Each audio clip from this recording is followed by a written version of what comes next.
Then welcome to our presentation. It starts now. My name is Sigrid Schäfer-Wenzel, and then I'm here together with my colleague Igor Miladinovic. We are both from the University of Applied Sciences in Campus Vienna in Austria.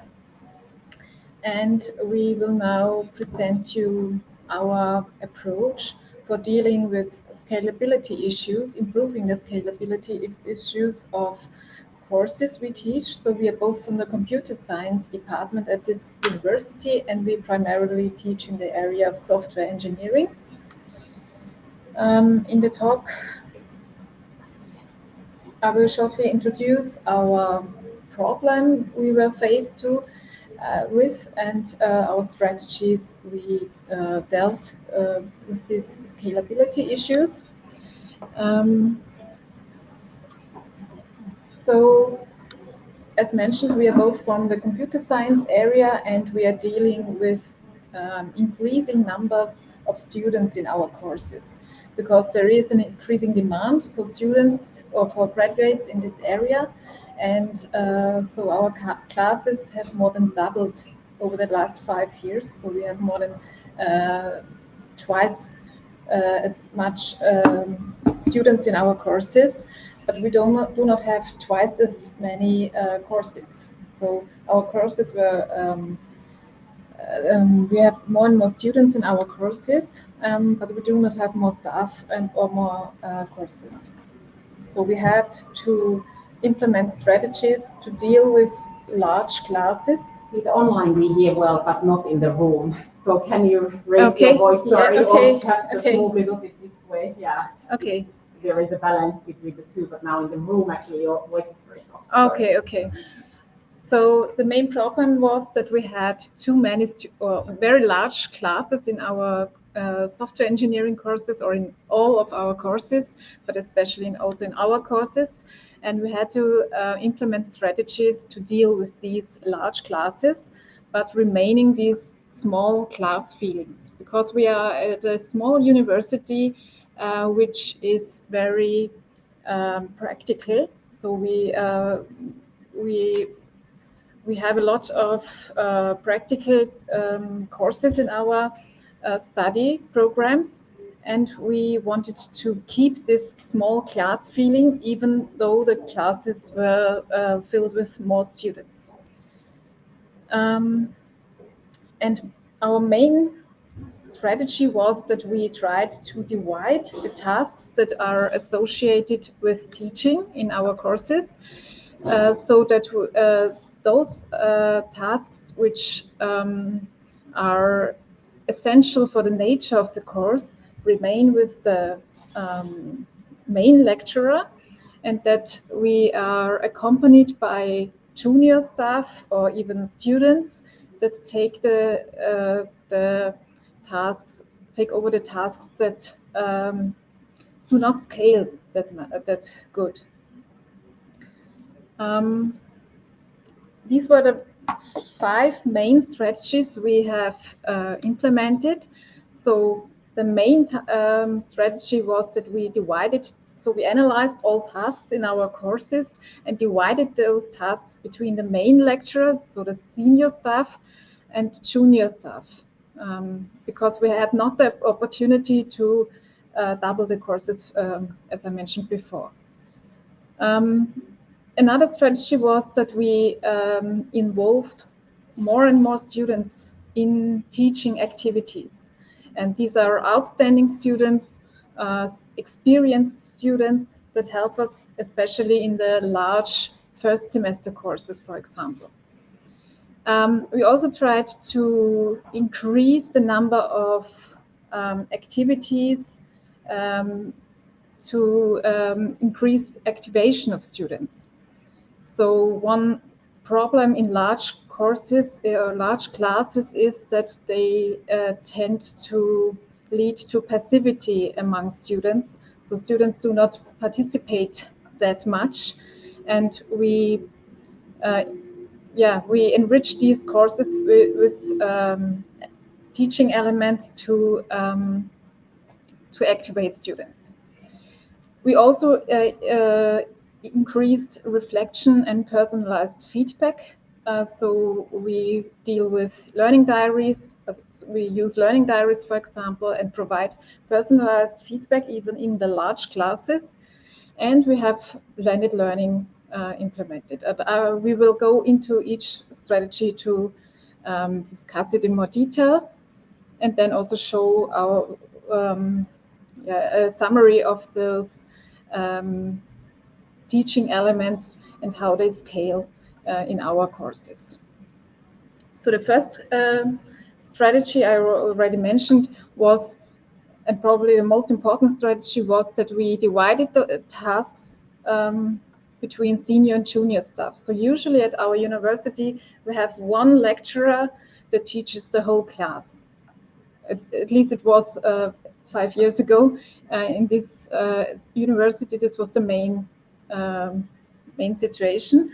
But we have a high increase in the number of students, and it was not possible for one lecturer to keep the quality and provide, for example, feedback for every student in that quality as before. So we analyzed all these tasks and thought which tasks can we outsource to junior staff that we can recruit from students, for example, or junior staff that we employ at our university, so that we improve the availability of the main lecturer. Yeah, because this was one main problem, that the lecturers were overloaded with grading, for example, student submissions, and they did not have enough time for discussions, for example. And we tried to keep those tasks that have the greatest impact on the nature of the course with the main lecturer. So, for example, content selection or preparation of an exam or oral exams. These are all things that stay with the main lecturer. Another strategy that was new at our university was that we involved students in teaching activities. So outstanding students that were very good at our classes, were recruited to act as teaching assistants for the students in the next year, for example. And this also had a great impact on the quality of our large courses, because we just heard about introverts, and they may not be so keen to ask questions. Involving students lowers this barrier. So students like to ask other students, so there is a lower barrier. And so this had a very positive effect on student satisfaction to involve students. And another strategy was that we introduced even in our lectures. So we have lectures and practical parts in our courses, and even in the theoretical lectures, we introduce more activations. So we usually have 20 to 30 minutes where we provide theoretical input, and then we do something practical with the students, even in the lecture. So we, for example, do little programming exercises to activate those students, or we do think, pair, share exercises that also work in large groups quite well. And now I will hand over to Igor, who will present the other strategies. Okay, thank you, Sigrid. So that's why our presentation is 30 minutes long, because otherwise we'll have to introduce some activities. But the last presentation was also a nice example with some questions to the audience every couple of slides. And so this is exactly what we mean with these live polls and quizzes, just to activate the students. So the next strategy is reflections and personalized feedback. So I'm too tall.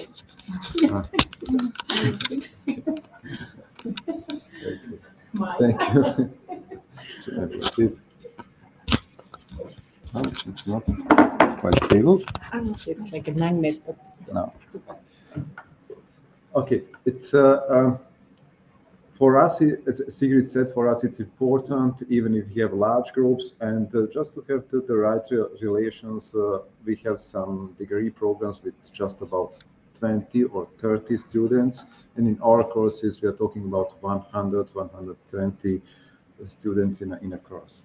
And we want to have a lectures with 100 students, and that the students have a kind of feeling it's a small group. And personalized feedback is a tool for that. If they are providing some learning diaries, we are working a lot with learning diaries because it's a very interesting teaching element, maybe the only one which allows also emotions, which allows students to express emotions in these learning diaries. And it's important to have a personalized feedback on these entries because the better the feedback, the better the response on the learning diaries. And the last strategy is blended learning. We used to work with blended learning also before. We just made a kind of fine tuning, improved this. We defined what is good, what is well suited for online phases, for in-class phases. In-class hours are for us very. It is let's say we should use the time in class to do something which can be done only in class. So we are trying to do a lot of content as online content that the students can prepare themselves, and in class just to answer questions which are not clear, or to talk about more complex issues, to do some practical exercises. This is what we do in class hours, and we are trying to provide all the content also for mobile devices. We have seen that the students are very frequently learning in the tube on the way to the university and go home, just to lower the barriers to start learning, to make an environment when everyone can learn immediately everywhere. And the next slide is a kind of a summary of what we have experienced. This is based on two courses where we applied these strategies. The first one is software engineering, the second one mobile app development, and we have seen the efforts for the main lecture. So the higher we are here, the higher the effort for teaching assistants, which are outstanding students usually. And then we have see this arrow here. This arrow indicates the effort regarding the number of students. If this arrow is flat like that, it means the effort is nearly the same for 20 and for 100 students. There are no increase. Then if you see something like that, it is more effort, but not linearly. So if you have 2 times more students, the effort is maybe 40, 60% more, but not 100%.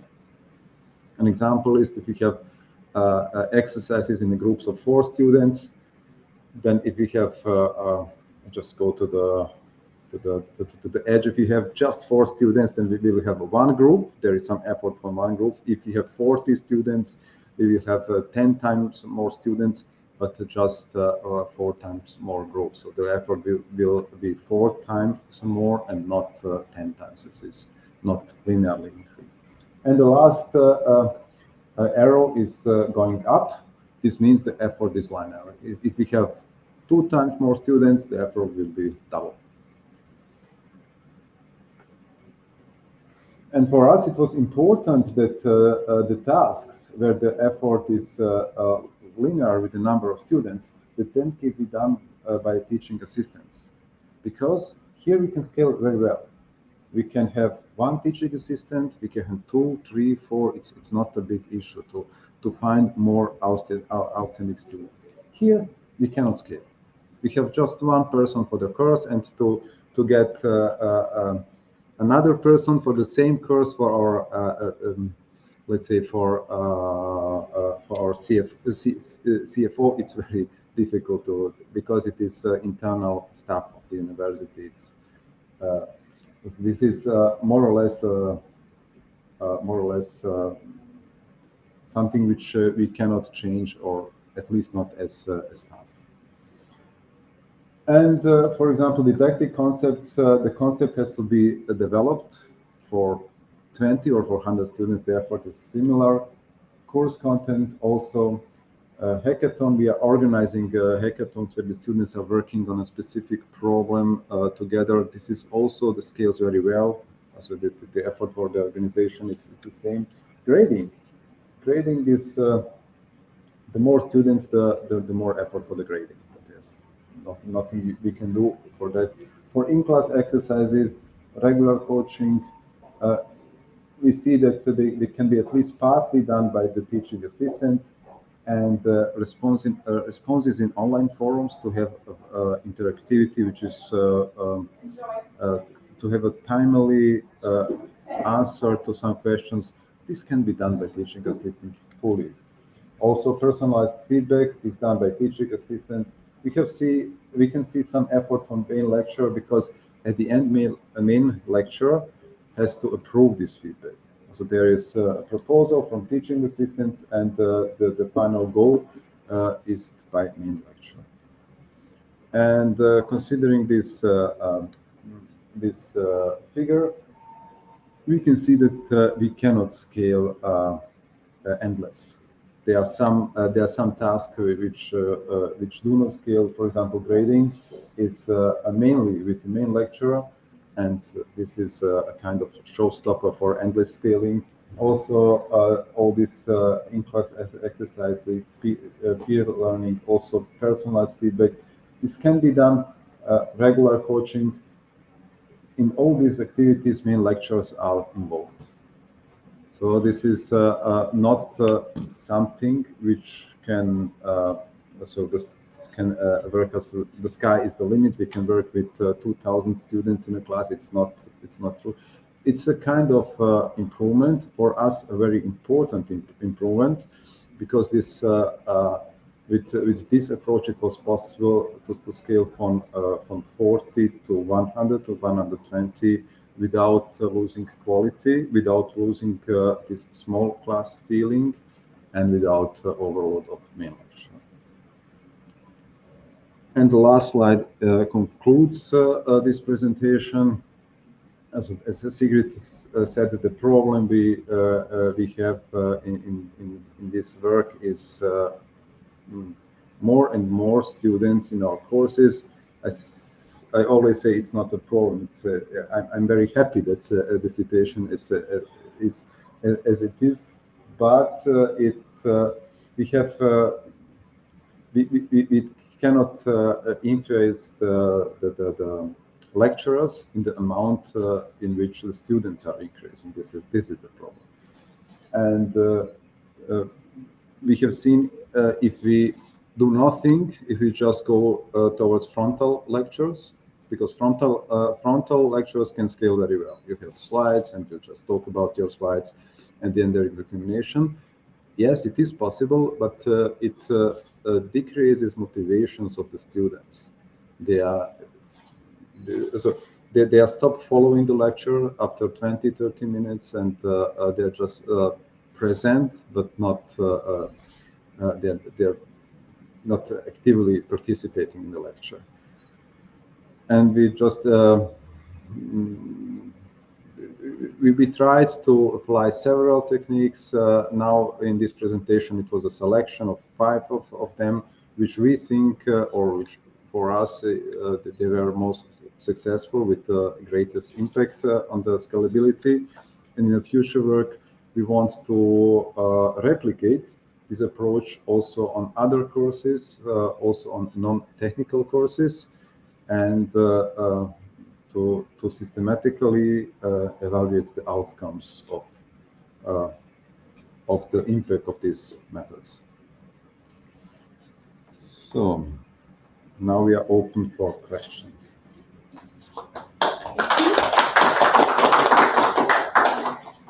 Thank you, Sigrid and Igor.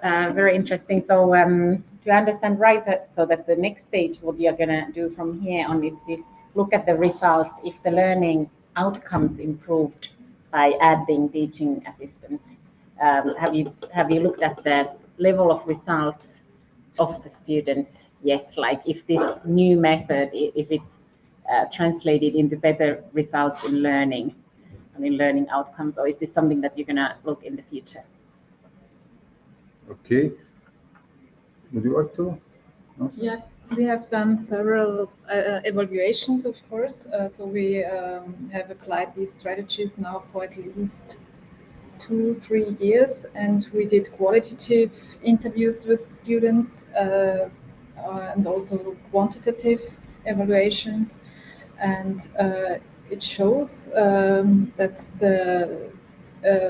especially the involvement of students has a very positive impact, because we have in computer science, usually there is, for example, a very low number of women in courses, but now we have 40% of women in our courses, which is not only because of this, we also have special tutorials for women, but we think that especially those groups that may be a bit reluctant to study computer science or a technical subject have now somebody to talk to. So these students that have done the same courses and can help the students, that was something that really helped us a lot, I think. Yeah. Yes. And with evaluation of outcome, this was meant for other courses, for not technical courses. And there was also a very positive side effect, because at our university we're doing a lot for the students which are which are let's say on the lower edge, which are not able to follow the courses, and we have a lot of additional courses, a lot of support for them. So for the let's say for the students that are less than average, for the outstanding students, we are doing, in our opinion, still too less. And this is also something which was a kind of recognition for outstanding students, if we are asking them to support us. And this is also there's also some payment for that. So they are working for the university as a student. It's a kind of award also for them, and also for them we have got a very positive feedback. Thanks, really interesting. Questions from the room or from the chat? I think you just answered mine, which was I was asking if you were paying the student assistants, so they're getting some kind of financial benefit to being a teaching assistant. Yeah, they are employed for some hours a week, so for the lecture mainly, and they are paid, yes. Okay. Thanks. More questions in the chat? We have, yeah, no questions on the chat. Do you collaborate with other universities of applied sciences in similar findings? And is this something that began because of the pandemic, or you've always done this, or it was something that you just would have initiated anyway? Actually, the trigger was the increasing number of students. So it was not due to pandemic. It was more due to more and more jobs in the software industry. So this is computer science is offered by all universities in Vienna, and there is something like 7, 8. This is very specific, because other degree programs are not offered by all. There are some are focused on business administration, on engineering, and so on. But despite that, we have in the last 5 years 3 or 4 times more applicants than before. So, and this was the trigger. We are cooperating with other universities, also universities and universities of applied sciences, by exchanging experience, and we are all in the same boat. We are all we all have to manage similar issues. Would you like to add something? I think Okay. it's fine.